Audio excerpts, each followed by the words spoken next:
I can't help but think we've reached a new low when an operating system promises not to collect user or personal system data, and it's given a news article in Softpedia. Sorry, I thought that should just be my expectation, not to be tracked everywhere, but no, Ubuntu 18.04 is eroding that, let's say, privacy, your privacy.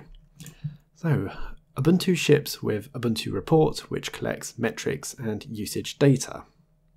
Should be a one-off thing, done at install time, and offers you the choice of whether you submit the data that it has collected, and it does present the data to you.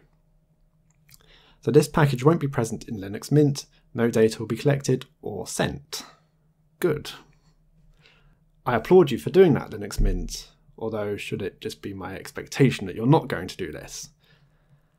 In principle, I don't necessarily object to the data that's being collected by Ubuntu. If you're just going to track download figures, if you're just going to track the variety of hardware that people are installing on, yeah, in principle, I don't necessarily object to that. It's just this slow boil of gradual accumulation of data that is then being tracked in the future.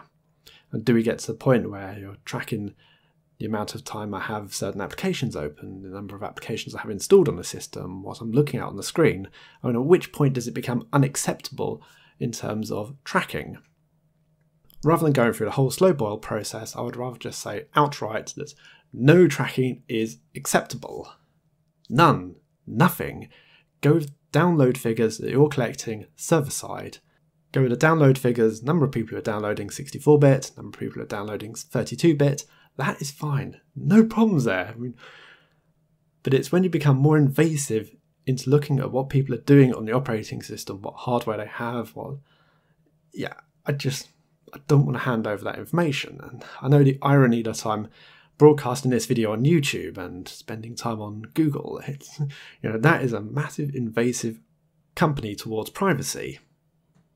I don't agree with what they do, but when they're the biggest and that's a way of getting your voice broadcasted, somehow can't help but think that's the only choice. I know there are other smaller alternatives, but whether they'll gain traction, anyway, that's a whole nother story.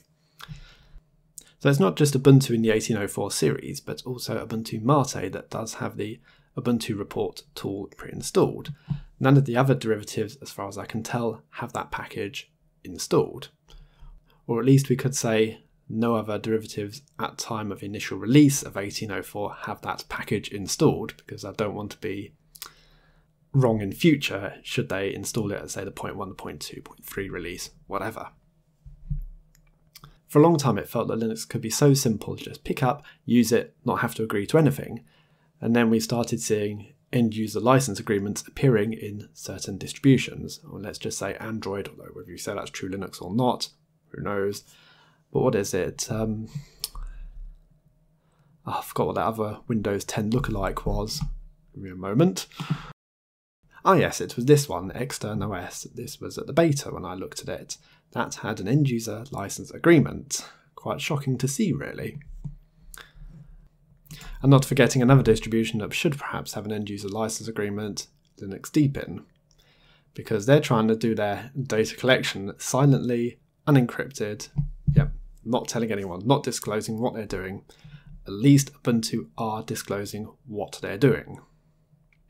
So I don't necessarily label Ubuntu as spyware.